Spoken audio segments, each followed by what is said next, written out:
Analicemos el siguiente sistema. Esto se parece a una montaña rusa. Sin embargo, estamos adaptando según estas unidades a un sistema más pequeño, donde pudiéramos asociarlo a una pista de juguete. En esa pista tenemos lo siguiente: un objeto que es representado a través de esta figura de masa desconocida, la cual se encuentra a una altura de 5 metros y va a desplazarse a través de esta superficie con coeficiente de roce despreciable. Eso quiere decir que vamos a estar en presencia de un sistema conservativo. Allí vamos a calcular la rapidez que adquiere el objeto en el punto B y la rapidez que adquiere el objeto en el punto C. Adicionalmente, vamos a descubrir cuál es el valor de la energía mecánica en el punto B. Por lo tanto, serían las incógnitas correspondientes. Por ejemplo, la primera incógnita sería la velocidad en el punto B, la segunda, la velocidad en el punto C, y la tercera sería la energía mecánica en el punto B. Ahora, para poder determinar cuál sería las velocidades, vamos a hacer el siguiente análisis. Si este objeto que está partiendo del reposo se deja caer a través de esta superficie, ¿qué creen ustedes que sucederá? La rapidez irá disminuyendo, irá aumentando del punto A al punto B. Cierto, va a aumentar, ya que en la medida que va bajando su rapidez aumenta, ya que se encuentra en coherencia con la aceleración gravitacional. Una vez que llegue al punto B, de acuerdo con la inercia que posee el objeto inicial, él va a continuar desplazándose, pero se va a desplazar en sentido contrario a la aceleración gravitacional, y eso requiere de un esfuerzo extra para poderse desplazar. Eso quiere decir que el objeto va a disminuir su velocidad. Ahora, para poder analizar el sistema, debemos tomar en cuenta los segmentos entre el punto A y el punto B, o el punto B y el punto C. Comenzamos con el segmento A y B. Para analizar el sistema en el segmento A y el punto B, tomamos en cuenta lo que sería la energía conservativa, es decir, un sistema conservativo, donde tenemos que la variación de la energía mecánica es igual a la variación de la energía cinética más la variación de la energía potencial. Y como es un sistema conservativo, entonces eso va a ser igual a 0.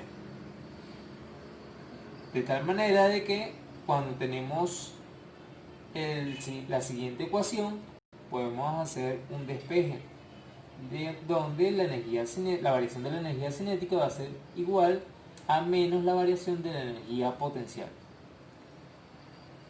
Descubriendo cuáles son los valores que representa cada uno de ellos, pudiéramos expresar lo siguiente, donde sería un medio, donde pudiéramos expresar que la energía cinética inicial más la energía potencial inicial va a ser igual a la energía cinética final más la energía la energía potencial final.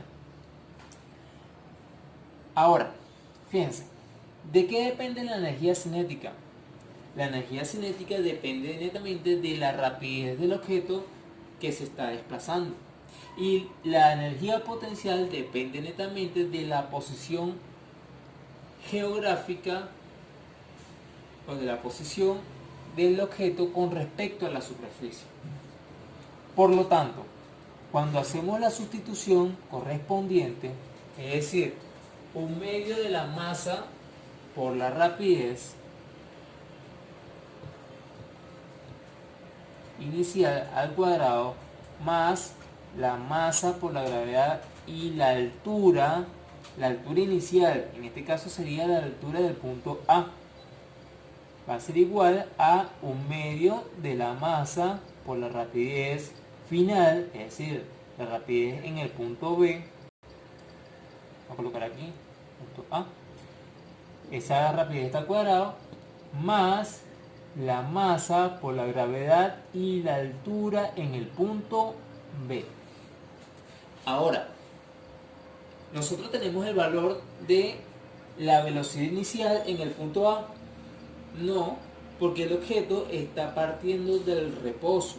Si parte del reposo, quiere decir que la velocidad inicial es igual a 0. Y todo el número multiplicado por 0 nos va a dar igual a 0. ¿Tenemos algún valor de altura en el punto A? Sí, que sería en este caso de 5 metros.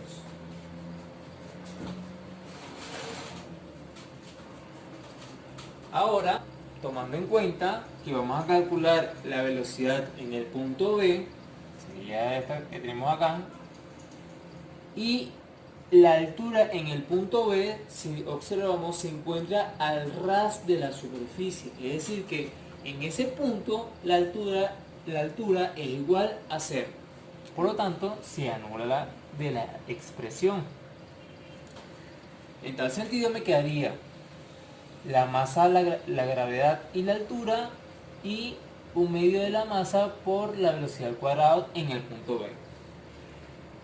Si observamos, la masa es desconocida, pero en sistemas como estos, sistemas conservativos, no es indispensable, es decir que el sistema o el análisis no depende de la masa. Bien, ¿por qué razón? Porque fíjense que esta masa y esta masa se pueden simplificar entre sí. Si despejamos la masa que está multiplicando y la pasamos a este lado de la igualdad, quedaría dividiendo y se simplificará con la masa de esta expresión. Por lo tanto, me quedaría lo siguiente: gravedad por la altura en el punto A igual a un medio de la velocidad en el punto B. Ahora, ese 2 que está allí, que está dividiendo, pasaría al otro lado de la igualdad multiplicando, de tal manera que la expresión en el punto B sería la siguiente: 2 veces la gravedad por la altura. Sin embargo, observamos que está elevado al cuadrado, por lo tanto, la variable que sería la incógnita está elevado al cuadrado, de tal manera que se va a formar una raíz cuadrada en ambos lados de la igualdad, que se puede expresar o representar de la siguiente forma. Al sustituir los valores, nos quedaría entonces la raíz de 2 veces por la gravedad, que es 9,8 metros por segundo al cuadrado, por la altura, que son 5 metros. Al realizar los cálculos correspondientes, entonces obtenemos que la velocidad en el punto B equivale a 9,89 metros por segundo. Es decir que en la medida que fue bajando el objeto a través de esta superficie, su rapidez fue aumentando hasta llegar al punto de alcanzar una rapidez de 9,89 metros por segundo. Ahora vamos a pasar a analizar el sistema del punto B hasta el punto C. En el segmento B y el punto C, que es el que tenemos por acá, observamos que el punto C se encuentra a una altura de 3 metros. Para ello vamos a determinar la velocidad o la rapidez del objeto que se encuentra en este punto. Como estamos hablando de un sistema conservativo, sabemos que la variación de la energía mecánica va a ser igual a la variación de la energía cinética más la energía potencial. Eso van a ser iguales a 0. Despejando, tendríamos que la variación de la energía cinética va a ser igual a menos la variación de la energía potencial. A su vez, desglosando esta estructura que tenemos por acá, podemos deducir que la energía cinética inicial más la energía cinética, la energía potencial inicial va a ser igual a la energía cinética final más la energía potencial final. Observemos lo siguiente: en el punto B, que representa el punto inicial, ¿se encuentra algún valor de energía cinética? Sí, ya que aquí se encuentra el valor de la rapidez en el punto B. Recuerden que la energía cinética depende netamente de la rapidez del objeto. En el punto B, ¿existe algún valor de energía potencial? No, porque el punto B se encuentra al ras de la superficie y la energía potencial depende netamente de la posición del objeto con respecto a la superficie. En el punto C, que es el que tenemos por acá, ¿hay energía cinética? Debe haber energía cinética, ya que vamos a calcular la velocidad en ese punto. Y energía potencial también debe haber, ya que el punto C se encuentra a una distancia con respecto a la superficie. Por lo tanto, el único valor que se puede anular es la energía potencial inicial, que es igual a 0. Haciendo el desglose correspondiente, entonces tendríamos que 1/2 de la masa por la rapidez inicial al cuadrado. Sabemos que la rapidez inicial es la rapidez en el punto B. Va a ser igual a 1/2 de la masa por la rapidez final, que sería el punto C, al cuadrado, más la cantidad de masa por la gravedad y la altura que se encuentra en ese punto, que es el punto C. A nosotros nos interesa en este momento saber el valor de la velocidad. Bien, pero como les mencioné en el segmento anterior, la cantidad de masa de este objeto no influye sobre el sistema, de tal manera que este valor se puede simplificar. Es decir, que cuando nosotros hagamos el despeje correspondiente, es decir, que pasemos este término a este lado de la igualdad, que nos quedaría negativo, tendríamos como factor común la cantidad de masa, pero esta masa que está multiplicando pasará al otro lado de la igualdad dividiendo. Es decir, que nos quedaría una estructura similar a la siguiente. 1/2 de la velocidad en el punto B al cuadrado menos la gravedad por la altura en el punto C va a ser igual a 1/2 de la velocidad en el punto C al cuadrado. Ahora, este 2 que está aquí dividiendo pasará multiplicando a cada uno de estos términos. Por lo tanto, pudiéramos decir que la velocidad en el punto C es igual a la velocidad en el punto B al cuadrado menos 2 veces la gravedad por la altura en el punto C. ¿Qué está sucediendo con el 2?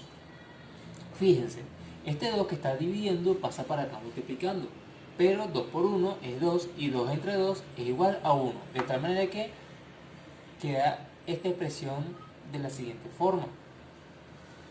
Aquí hay un 1 imaginario y este 2 que está dividiendo pasa para acá multiplicando, que sí se puede visualizar. Ahora, el término cuadrado de esa variable que es la incógnita se va a convertir, o la podemos expresar en función de una raíz cuadrada. Haciendo la sustitución correspondiente, entonces tendríamos que el valor de la velocidad inicial, es decir, la velocidad en el punto B, es de 9,89 metros por segundo, estarán al cuadrado, menos 2 veces la gravedad, que es 9,8 metros por segundo al cuadrado, por la altura. En este caso, la altura es de 3 metros. De acuerdo con la lógica que pudiéramos establecer, entonces pudiéramos tener ciertos indicios. ¿Qué pasará con la velocidad en el punto C? ¿Será mayor, será menor o será igual que en el punto B? Pues, como les mencioné, el objeto se sigue desplazando a través de la superficie por la inercia. Sin embargo, requiere un esfuerzo extra. Eso quiere decir que su velocidad va a ir disminuyendo. Vamos a verificar si eso es cierto.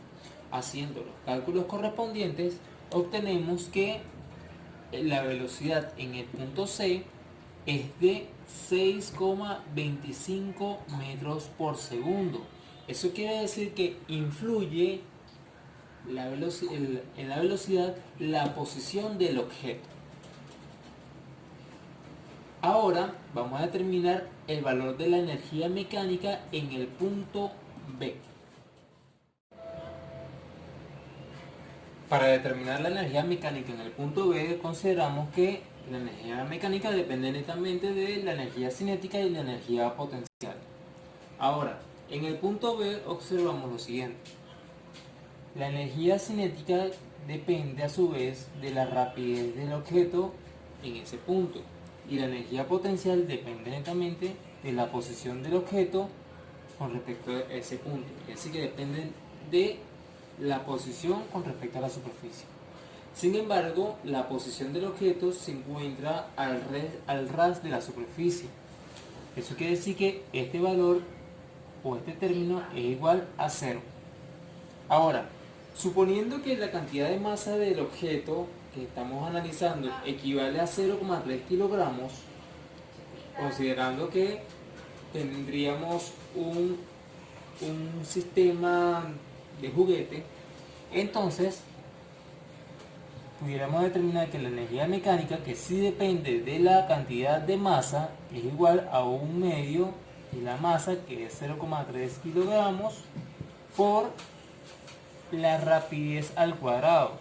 Pero esa rapidez sería en este caso de 9,89 metros por segundo, que es la que nosotros determinamos inicialmente cuando el objeto se desplazaba del punto A hasta el punto B.